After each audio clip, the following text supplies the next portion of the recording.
Radio मानव रचना 107.8 FM में हूँ दीक्षा आपके साथ और प्रोग्राम है सेहत की बात सर्वोदय के साथ।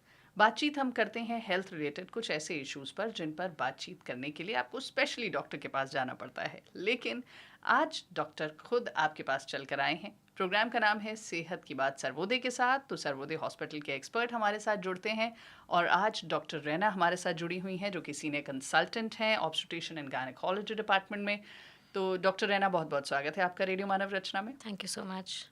डॉक्टर रैना, आज जिस टॉपिक पर हम बात करने वाले हैं वो दोस्तों एक ऐसा टॉपिक है जिस पर अक्सर पेरेंट्स जो हैं वो बात नहीं कर पाती हैं, या फिर करते भी हैं तो पूरी इन्फॉर्मेशन नहीं दे पाते हैं। उनको ऐसा लगता है कि शायद हमारे पास जानकारी है ही नहीं, या फिर हम कैसे अपने बच्चों के साथ इतना फ्रैंक हो सकते हैं। तो बेसिकली प्यूबर्टी, साथ ही पीरियड्स की शुरुआत या सेक्स एजुकेशन, ये कुछ ऐसे टॉपिक्स होते हैं जिन पर माता पिता कंफर्टेबल नहीं होते हैं बात करने में। तो फिर हमारे साथ एक्सपर्ट हैं जो ऐसे टॉपिक्स पे जो कन्फ्यूजन है पेरेंट्स की और बच्चों की, उसको दूर करने वाली हैं। सो डॉक्टर रैना, सबसे पहला और बहुत सिंपल क्वेश्चन, प्यूबर्टी की एज आज से कुछ समय पहले 12-13 साल मानी जाती थी। 11 साल के बाद कभी भी कहा जाता था कि बच्चे अब बड़े हो रहे हैं, अब इनको थोड़ा सा सीरियस हो जाना चाहिए, या बेटियां जो हैं वो ऐसे बाहर ना खेलें, ऐसे कुछ रिस्ट्रिक्शंस भी लगाए जाते थे। लेकिन अब इसी प्यूबर्टी की एज को अगर देखा जाए तो वो 7-8 साल मानी जाती है। 8 साल से शुरू करके हमें ये लगता है कि अब बच्चे बड़े हो गए और उनकी बॉडी में चेंजेस आने भी शुरू हो जाते हैं। सो क्या बदलाव हैं जो आते हैं खासतौर पर से लड़कियों में, और लड़कों में भी अगर कुछ चेंजेस आते हैं, या प्यूबर्टी कैसे किस एज में बॉयज़ की स्टार्ट होती है? सो ये बहुत इंपॉर्टेंट क्वेश्चन है जो बहुत हम ज़्यादा टच नहीं करते हैं, but it's very important to understand कि प्यूबर्टी का, जैसे आपने बोला, एज कम होता जा रहा है। Hmm, even evidence says that the age is coming lesser and lesser. अगर लेस देन 8 ईयर्स पे प्यूबर्टल चेंजेस स्टार्ट हो जाते हैं तो then it is definitely abnormal. फिर तो you have to see a doctor, either a gynaecologist or an endocrinologist. But 8 years के बाद कभी भी एक्सपेक्ट कर सकते हो। ऐसा नहीं है कि अब 12-13 ईयर्स पे जाके पीरियड स्टार्ट होते हैं या प्यूबर्टल चेंजेस स्टार्ट होते हैं। They hmm, start hmm, early. And one of the first things we notice in both boys and girls is the growth spurt, मतलब sudden increase in height. The height will hmm, suddenly increase. That's the first thing. Hmm. And also it's been noted कि बच्चे fatter side पे होते हैं, both girls and boys जिनका weight again, थोड़ा ज़्यादा जिनका होता वेट है। ज़्यादा होता है, दे are again prone to start puberty early. Hmm, hmm, so what happens first is the growth spurt. Hmm, उसके बाद क्या होता है, गर्ल्स में breast development starts, and then hair in the armpits and pubic area पे जो hair growth होता है। And last, in fact the last stage of puberty is menarche. Menarche मतलब जो पीरियड्स का फर्स्ट पीरियड्स, उसको हम कहते हैं मेनार्की। हुँ, तो ये पूरा प्रोसेस है जो 2-3 साल लग सकते हैं। तो hmm, starting from height increase, then the breast development, then the hair development, then finally ending with starting of periods. हुँ, तो पूरा प्रोसेस टेक्स टाइम। ऐसा नहीं कि पीरियड्स कब स्टार्ट हुआ है। मोस्ट मोस्ट पेरेंट्स को, उनको ये लगता है कि पीरियड स्टार्ट हो गया, दैट इज प्यूबर्टी। हुँ, हुँ। ऐसा नहीं है, इट ये टेक्स उससे टाइम। 2 साल दो पहले से तीन साल आपको थोड़ा पहले स्टार्ट प्रिपेयर। हो जाता है, and that's why we need to prepare the child पहले से ही। Hmm, and that preparation is very important. Counselling is very important. बच्चे के साथ बैठ के समझाना कि ये सब चेंजेस एक्सपेक्ट कर सकते हो, बिकॉज आजकल बच्चे, इंफॉर्मेशन बहुत ईजिली अवेलेबल है, हुँ, आपसे नहीं तो उनके क्लासमेट से। एंड इट्स वेरी, इंटरनेट पे। हाँ, इंटरनेट हुँ, पे so many sources are now available. So it's better we as the primary care giver, as a parent, हम ही समझाएं बच्चे को कि ये प्रोसेस है और ऐसे ऐसे एक्सपेक्टेड है, and not hmm, to hmm, feel ashamed, not to feel embarrassed, because this is part of growing up. Hmm. Boys की अगर बात करें तो बॉयज़ की प्यूबर्टी की एज भी क्या 8-9 साल ही होती है? सो बॉयज़ में देखा गया है, बॉयज़ की मैच्योरिटी थोड़ा सा लेट होता है। It hmm, doesn't, hmm, it may start early. ऐसा नहीं है कि 8 ईयर्स पे नहीं, 8 ईयर्स पे हो सकता है, but boys usually may be 1 or 2 years after girls का ऑनसेट स्टार्ट होता है, hmm, it start. So boys are little late to mature, and you can expect changes to start after the age of 11-12 years, but it may happen earlier also. Girls जी। Hmm, definitely it starts earlier. Hmm. तो अगर same as का एक बेटा और एक बेटी है आपके घर में, तो डेफ़िनेटली गर्ल्स थोड़ा जल्दी मैच्योरिटी की तरफ जाती हैं और बॉयज़ को थोड़ा-सा लेट आप पर इन्फॉर्मेशन मुझे लगता है कि दोनों को देनी यस, चाहिए। इन्फॉर्मेशन बहुत ज़रूरी है, दोनों को इक्वली देना चाहिए। हुँ, बॉयज़ को भी मालूम होना चाहिए कि girls have, there is something called periods, what a girl is going through, because we need to now become, I mean equality is the is very important. Without educating the boys, hmm. Without sensitizing them, there is no point moving forward as society. दोनों को समझाना बहुत ज़रूरी है। Absolutely. तो बहुत ज़्यादा ज़रूरी है दोनों बच्चों को समझाना। प्यूबर्टी की बात हम कर रहे हैं, बच्चों में बदलाव आने लगते हैं 8-9 साल के बाद, और इन बदलावों के साथ-साथ शारीरिक बदलाव के साथ साथ मानसिक बदलाव भी होते हैं। बच्चों को समझाना, उनको समझना दोनों ही बहुत ज़्यादा ज़रूरी है।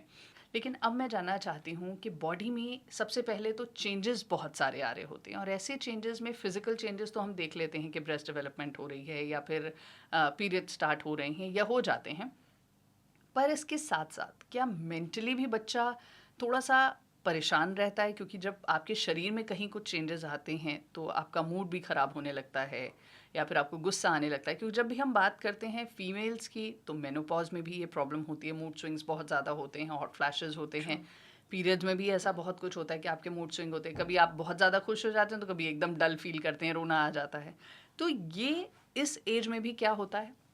डेफिनेटली। सो इस एज में अगेन जो हार्मोन लेवल्स होते हैं वो बढ़ रहे होते हैं, hmm, plus that is one reason जो जो automatically will cause some disturbances. But apart from that body image issues आ जाते हैं, वेट पुट ऑन हो जाता है, हुँ, पिंपल्स आ जाते हैं फेस पे, breast changes, hair growth, they they become very self conscious. Hmm, And this is the age jab where they want to and with so much media around us, so much stress on information information है। looking good, they feel very they're very worried and they're very anxious. So it's very important to tackle this very smartly.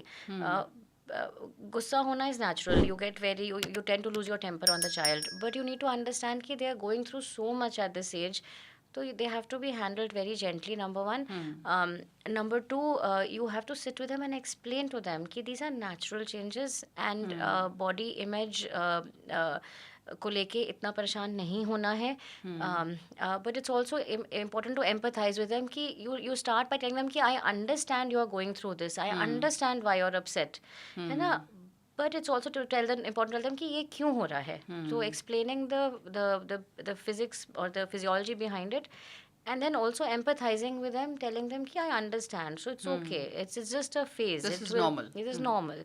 And this is with both boys and girls again. It's hmm, important to tell the boys also to respect the issues a girl is going through. उसके class में हो सकता है girls हो, so hmm, it's important not to make fun and hmm, to accept the changes that a girl is going through, accept the changes that they are going through. That's very hmm, important. So this age between age between 8 to, I would say, 14-15 years, this age is very sensitive, hmm, and this is the age when they learn a lot of things, not only from the parent, from the school, from the internet, from the classmates from books. हाँ। So it's important that they get the right information. So parents की responsibility बनती है कि अपने बच्चों को सही तरीके से समझाएं, उन्हें वक्त दें। बिजी बहुत हैं सारे पेरेंट्स, लेकिन समय देना बहुत ज़्यादा ज़रूरी है, और अपने बच्चों को सही इन्फॉर्मेशन देना उनकी सेंसिटिव उम्र में बहुत ज़्यादा ज़रूरी है। क्योंकि हमने देखा है कि 14-15 साल से के जो बच्चे होते हैं, उन पे बोर्ड्स का प्रेशर भी होता है, उन पे बहुत सारी और भी चीज़ें हैं। अगर वो स्पोर्ट्स फील्ड में कुछ अच्छा कर रहे हैं, तो उन कॉम्पिटिशन्स का भी प्रेशर होता है। तो बहुत सारे प्रेशर के बीच में बच्चों के शरीर में ये बदलाव आना पेरेंट्स को समझना पड़ेगा, ताकि आपका बच्चा फिट रहे, मेंटली भी, फिजिकली भी, और कोई गलत कदम ना उठाए। क्योंकि यही वो उम्र है जब प्यूबर्टी जो है वो आती है शरीर में बहुत सारे बदलाव हो रहे होते हैं, और यहीं पर जिम्मेदारी बनती है एज अ पेरेंट हमें अपने बच्चों को सही एडवाइस और गाइडेंस देने की। तो हमारे साथ स्टूडियो मौजूद है डॉक्टर रैना। डॉक्टर रैना, बहुत सारी चीज़ें आपने बताई हैं और बहुत सारी चीज़ें और भी हैं। अब मैं बात करना चाहती हूँ सोर्सेज क्या हैं जिनसे पेरेंट्स अपने बच्चों को समझा सकते हैं। क्योंकि हमारी सोसाइटी में अभी भी, अगर हम इस जनरेशन की भी बात करें, तो पेरेंट्स इतने ओपन नहीं हैं, लेकिन बच्चे बहुत ओपन हैं। उनको 8-9 साल की उम्र में पता होता है गर्लफ्रेंड बॉयफ्रेंड क्या हैं। उनको ये भी पता होता है कि क्या चीज़ें आजकल चल रही हैं। कुछ ऐसे शब्द भी पता होते हैं जो हमें शायद अभी तक क्लियर नहीं होते हैं। तो वोकैबुलरी बहुत स्ट्रॉन्ग हो गई है कुछ बच्चों की। और टीनेज की बात करें तो बच्चे कुछ ज़्यादा ही एडवांस हैं और अट्रैक्शन भी हो रहा है। तो किस भाषा में, किन सोर्सेज से समझाना है पेरेंट्स को? क्योंकि पेरेंट्स बड़े परेशान रहते हैं। खास तौर पर से मदर्स तो फिर भी बेटियों को समझा देती हैं, फादर्स जो हैं वो नहीं समझा पाते हैं। So दोनों का equal role है, mothers and fathers both. It's more comfortable for the mother to of course talk to her children, but I think father का equally important role है, especially when it comes to explaining to the boys. Hmm, But both should be involved in this discussion, and एक comfort level बहुत ज़रूरी है. Also the media you use, the way you talk, या तो आप खुद समझाओ या फिर आप you can easily take the child to a doctor, gynaecologist या पीडियाट्रिशियन के पास ले जा सकते हो समझाने के लिए, if you feel very embarrassed about talking about these things. And the other option is you have so many options available on the net, on YouTube. There's so many videos available, and there are so many books available. But it's very important कि पहले you go through that media, you go through that video, you see yourself language what it देखें is, उसकी। language देखो, आपको लगता है कि आपका बच्चा समझ पाएगा, आपके बच्चे के लिए एज अप्रोप्रिएट है. अगर आपको लगता है कि your child is not mature enough, you need to start the discussion depending. So I can't say कि 8 years पे समझाना start कर दो. It for every household it differs. है ना? It depends on the maturity of the child. It Step by depends, step हाँ, it depends समझाएं। on how ready you are as a parent. It depends on how ready the child is to accept the knowledge जो आप दे रहे हो. So this is a process. It may take time. For example, my daughter is 9 years old, and as a gynecologist, उसके class के lot of parents contact me, their mothers, कि this is happening, that is happening. So and this has been happening since more than a year, since they were 7 years old. So I, in my mind, मैं सोचती रही कि when is the right time to start talking to my daughter, and now I feel she's at the age जहाँ पे मैं समझा सकती हूँ. तो I started this discussion when she turned 9 years old. So you have to understand your child, और आपसे better कोई नहीं जानता आपका बच्चा बिल्कुल। क्या समझ पाएगा, किस level का समझ पाएगा. But this discussion should start now, not when she gets her period. Because जब हम छोटे थे, जो हमारा जो our parents of that generation, at least I remember, when you get your period, that is when you are told कि ये होता है ना. हाँ, उससे उससे पहले पहले नहीं, कुछ कोई नहीं नहीं कुछ बताता। बताता, या फिर स्कूल से पता चलता है. But this is the time when with times have changed. You have to give the information before उनको कहीं और से वो information मिले. तो वो बहुत ज़रूरी है. And this is an individualized decision कि आपने कब बताना स्टार्ट करना है, कैसे समझाना है. But always go through कि आप उसको कुछ मटेरियल दे रहे हो, ऑडियो या वीडियो या reading material, please go through it yourself to understand कि आपको लगता है कि आपके बच्चे के लिए अप्रोप्रिएट है, किस लैंग्वेज में है, क्या वर्ड्स यूज़ किए गए हैं. एंड उसको आप साथ में बैठ के मॉडिफाई करके to your situation, you can explain it to your child better. बिल्कुल। और बहुत सारी ऐसी बुक्स भी हैं जो मुझे लगता है एडोलसेंट्स के लिए ही बनी हैं कि आप ये किताबें बच्चों को दीजिए, और उसमें बहुत सिंपल लैंग्वेज में, स्टोरीज़ के फॉर्म में, विद कैरेक्टर्स, बहुत सारी चीज़ें ऐसी होती हैं जो बच्चों तक पहुंचानी आसान हो जाती हैं. अगर आपके बच्चे पढ़ना पसंद करते हैं तो मुझे लगता है ऐसी कुछ बुक्स आपको ज़रूर लेनी Agreed, चाहिए. agreed. बहुत सारी इन्फॉर्मेशन और भी है जो हम आपके साथ बांटना चाहते हैं. प्रोग्राम का नाम है सेहत की बात सर्वोदय के साथ, और आज डॉक्टर रैना हमें बता रही हैं बहुत कुछ बच्चों की प्यूबर्टी, एडोलसेंस और भी बहुत सारे बदलावों के बारे में जो कि 8, 10 साल, 15 साल के बच्चों तक की एज में आते रहते हैं. ये बदलाव इतने आसान नहीं होते हैं क्योंकि हम और आप भी इस बदलाव से गुजरे हैं, पर तब हमारे पास गाइडेंस नहीं थी. अब गाइडेंस है. सवालों के बीच में डॉक्टर साहब मैं आपसे जानना चाहूँगी मेंस्ट्रुअल हाइजीन के बारे में. जब हम कभी कॉलेज में या स्कूल में हुआ करते थे तो सिर्फ सैनिटरी पैड्स के ऐड आया करते थे टेलीविज़न पर, जिसको देखना एक अपने आप में लगता था कोई ऑफेंस हो गया. मतलब आप पेरेंट्स के सामने वो Yes. नहीं देख सकते थे. अगर किसी सीरियल या किसी पिक्चर के बीच में Yes. वो ऐड्स आ रहे हैं तो आपको खुद शर्म आने लग जाती थी, ये क्या होता है. पर आज ये बहुत कॉमन है. आप बच्चों को समझा चुके हैं, बच्चों को भी चीज़ें पता हैं, हमको भी पता है, तो ये it's not a taboo any more. लेकिन फिर भी मेंस्ट्रुअल हाइजीन के अगर शहरों में बात की जाए तो तरीके बहुत सारे हैं, पर अवेयरनेस थोड़ी कम है. जैसे लोगों को लगता है कि टेम्पॉन्स या फिर मेंस्ट्रुअल कप बच्चों को यूज़ नहीं करने चाहिए, मैरिड लेडीज़ को करने चाहिए. तो इसके बारे में क्या कहना चाहेंगे? So, जैसे आपने बोला है कि there are lot of methods for menstrual hygiene. Sanitary pads तो है ही, and it is the most common method. But apart from that, we have menstrual cups and tampons, and even period panties have now come. But it's important to understand कि जो menstrual cups है और जो tampons है, these are inserted in the vagina. And many people, many women especially feel कि ये if you're not sexually active, you can't insert them. That is not true. You can insert them. The technique has to be taught to the girl how it is inserted, and it doesn't require once she learns it, it's actually very easy, very convenient, especially if she's very into sports or swimming or athletics. This becomes a very easy option, and an option which should be offered to all girls. So pads के अलावा the cups, the tampons are actually a very good option, and they're very hmm. safe option. They don't have complications. They just need to be taught कि इसको insert कैसे करना है, कैसे निकालना करें? कैसे करना है, hygiene कैसे maintain करना है, कितनी बार निकालना है. That has to be taught. And if you feel you want more awareness, you can always visit your gynecologist and discuss this option, because it is an option. ऐसा नहीं है कि सिर्फ शादी के बाद या बच्चे होने के बाद you can do it. Adolescent girls, many girls use it and they're very comfortable with it.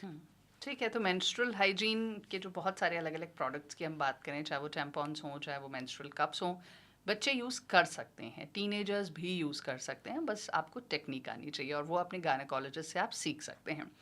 Doctor Raina, अब जो मैं सबसे इम्पॉर्टेंट बात आपसे जानना चाहती हूँ वो बात है इस एज में, जब हम 14-15 साल के बच्चे की बात करते हैं, वो बच्चा नहीं रह गया है। पहली बात तो ये हमको समझनी Yes. पड़ेगी। हमारे लिए वो बच्चा है बिकॉज वो हमारा बच्चा है, लेकिन एक्चुअली में वो टीनेजर्स हैं। और टीनेजर्स जो होते हैं ना, वो अब अपना बर्थडे 13 वाला बहुत अच्छे से सेलिब्रेट करते हैं, फिर 18th 16th ऐसे बर्थडेज बहुत सेलिब्रेट करते हैं अच्छे से, because they have this thing in their mind कि अब वो बड़े हो गए हैं, अब उनकी जो फ्रीडम है वो ज़्यादातर अब उनके हाथ में भी जा रही है। अब चाहे इसे वेस्टर्न कल्चर कह लीजिए या फिर इंटरनेट का आना कह लीजिए। सो ऐसे में अट्रैक्शन होना is very common opposite sex के प्रति, लेकिन इसको लेकर पेरेंट्स के साथ डिस्कशन कई परिवारों में तो बहुत खुल के होता है और कई फैमिलीज़ में बिल्कुल नहीं होता है। सो वो इम्पॉर्टेंट है to create a balance. Discussion होना ज़रूरी है. डिस्कशन इसलिए इम्पॉर्टेंट है बिकॉज ये एक it's part of nature. You can't say कि no, don't be attracted to this boy or don't be attracted to this girl. It is natural. Attraction होना natural है. Feelings of attraction and talking about sex and sex education becomes very important then, because as I said पहले भी misinformation बहुत है internet पे. And हमारे पास बहुत सारे girls आते हैं who come with their mothers, and then they come with some complaint, and then I have to talk to them personally and ask them if they're sexually active. And it's बहुत ही society में, because of society it's a very taboo topic. We think कि नहीं हो रहा है, but there is a lot of sex happening, premarital sex is happening. And it's important to educate the girls and the boys equally that what is important is what is wrong, first of all, what is bad, what is good. So starting from the younger age, from age, in fact very young girls and boys, we need to tell them first of all what is good touch, what is bad touch. And this starts I think it should start as early as 4, 5, 6 years maybe also. Your child should know, when they start going to school, they should know what is good touch, what is bad touch. But as they grow older, 14, 15 years के बाद school में sessions भी होते हैं, sex education के sessions होते हैं. They are help by doctors और they are help by counselors who are trained in sex education. और वो through different types of media videos दिखा के या मैनेक्विन्स या वो दिखा के they tell you, they explain the different parts of the body and what is normal, what is abnormal, what is the right age to start experimenting, and what precautions you need to be taking, because if a girl or a boy is having sex, they need to be told what is safe sex. Contraception बहुत important है. How to avoid mishaps from happening, like pregnancy. We don't talk about this. West में बहुत बात होती है, India में होता है because we get patients, we get young बहुत girls. कम बात होती है। बहुत कम बात होता है. So it's very important कि awareness बढ़ाया जाए. Tell them what is right, what is wrong, what is safe, what is not safe. If they are going to have sex, tell them how to have it safely. That is what the talk should be about. And हमें समझना ज़रूरी है कि ये this is natural. And as a parent, we need to tell them the right age for things, and we need to tell them the right way to go about it. Absolutely. बहुत सारी चीज़ें, parents की responsibility बहुत बढ़ जाती है और तभी कहा जाता है ना कि बच्चों के जो पेरेंट्स होते हैं उनको बहुत कुछ समझना पड़ता है, बहुत कंट्रोल और बहुत पेशेंस चाहिए होती है. So doctor Raina, thank you so much for coming to our Thank you studio so और much. बहुत सारी इन्फॉर्मेशन आपने दी है आज. एडोलेसेंस के बारे में, आपने प्यूबर्टी के बारे में बहुत कुछ बताया है. इसके लिए बहुत बहुत शुक्रिया. Thank you so much.